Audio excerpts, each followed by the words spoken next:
जय हिंद। 1 अप्रैल से नवीन कृषि वर्ष प्रारंभ हो गया है। इसी नवीन कृषि वर्ष से नवीन खसरा भी आ गया है। नए खसरा प्रारूप में कुछ नई चीज़ें जोड़ी गई हैं।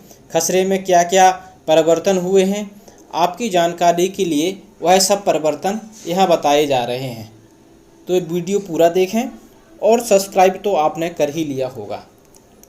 बेल आइकन को और प्रेस कर दें। मध्य प्रदेश ने लगातार दूसरी बार लैंड रिकॉर्ड का कंप्यूटराइजेशन में प्रथम स्थान हासिल किया है। एक संस्था है जिसका नाम है NCAER यानी national council for applied economic research. इसमें 74.9 पॉइंट हासिल करके पूरे भारत में मध्य प्रदेश ने प्रथम स्थान, उड़ीसा ने द्वितीय तथा महाराष्ट्र ने थर्ड पोजीशन हासिल की है। इसलिए मध्य प्रदेश में लैंड रिकॉर्ड के सारे कामकाज ऑनलाइन किए जा रहे हैं। इसी तारतम्य में खसरा खतौनी की नया प्रारूप आया है, जिसके बारे में आपको बताने जा रहा हूं। पहले खसरा 12 कॉलम का हुआ करता था। अब नवीन खसरा भी 12 कॉलम का ही रहेगा, लेकिन उसमें चीज़ें बदल गई हैं। तो कॉलम नंबर एक में अभी जो पुराना खसरा होता था उसके खाना नंबर 1 में सर्वे संख्या होती थी। अब नए खसरे में प्रत्येक भूमि के भाग को एक यूनिक आईडी दी जाएगी, जो सिस्टम के द्वारा जनरेट होगी। भविष्य में जैसे GIS नक्शे वर्तमान में प्रचलित नक्शों का स्थान लेंगे, वहाँ पर ये आईडी काम आएगी। कॉलम नंबर 2, पुराने खसरे में भूमि का क्षेत्रफल रहता था। अब खसरा नंबर 2 में सर्वे नंबर के साथ यह भी विदित होगा कि भूमि का वास्तविक प्रकार क्या है, अर्थात भूमि कृषि उपयोग में या कृषि से भिन्न उपयोग में ली जा रही है। यदि भूमि कृषि प्रयोजन में है तो संख्यांक के साथ S लिखा रहेगा तथा कृषि भिन्न उपयोग में ब्लॉक संख्यांक के साथ B और भूखंड संख्यांक के साथ P लिखा रहेगा। कॉलम नंबर 3 में पुराने खसरे में भूमि स्वामी का नाम, पिता का नाम, जाति, निवास स्थान, हिस्सा तथा लगान रहती थी। अब नवीन खसरे में खाना संख्या 3 में भूखंड संख्यांक को दर्शाया जाएगा, अर्थात भूमि पर कृषि नहीं की जा रही है, अन्य प्रयोग में ली जा रही है, उसका भूखंड संख्यांक अंकित किया जाएगा। कॉलम नंबर 4 में पुराने खसरे में भूमि स्वामी या पट्टेदार या मोर्सी काश्तकार का नाम, पट्टे की रकम और क्षेत्रफल दर्शाया जाता था। अब नवीन खसरे में भूमि का क्षेत्रफल का उपयोग तथा भू राजस्व लगान को यहाँ पर दर्शाया जाएगा। यदि भूमि कृषि प्रयोजन की है तो क्षेत्रफल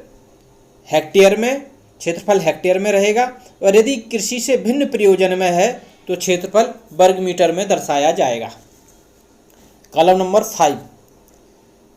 5 में पुराने नक्शे में बोई गई फसल का नाम रहता था। अब नवीन खसरे में भूमि स्वामी का नाम, पिता का नाम आदि संपूर्ण विवरण रहेगा। यदि भूमि की शासकीय है तो उसकी क्या स्थिति है, उसका विवरण यहाँ पर रहेगा। कॉलम नंबर 6 में पुराने खसरे में भूमि का सिंचित, असिंचित तथा उसका क्षेत्रफल रहता था।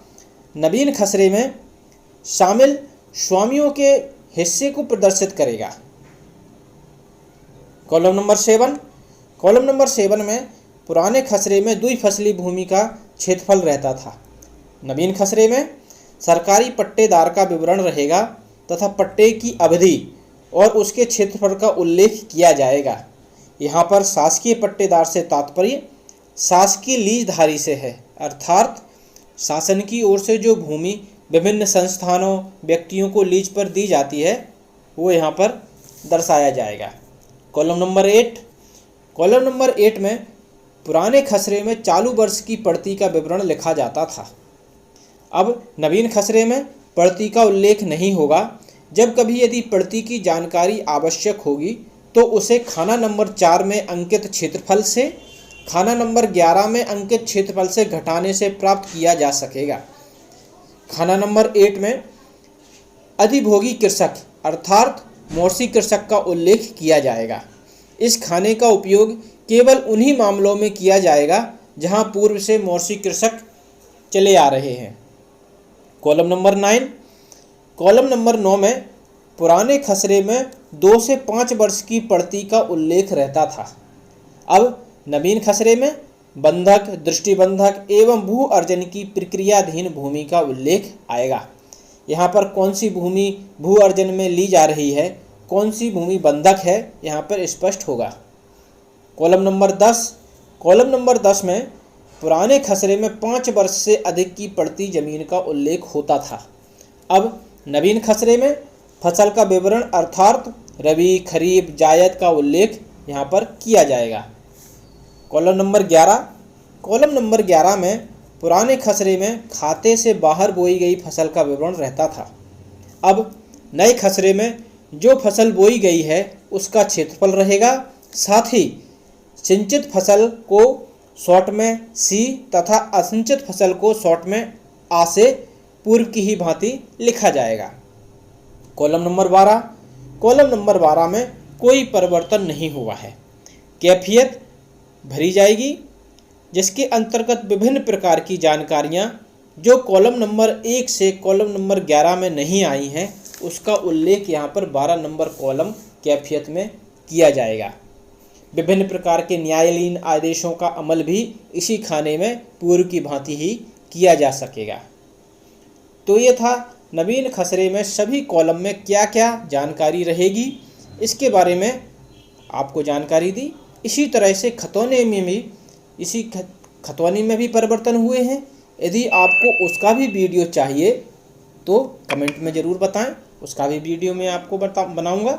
ये वीडियो आपको कैसा लगा कमेंट पर ज़रूर बताएं। यदि अच्छा लगा हो तो लाइक करें। Thank you. Have a nice day.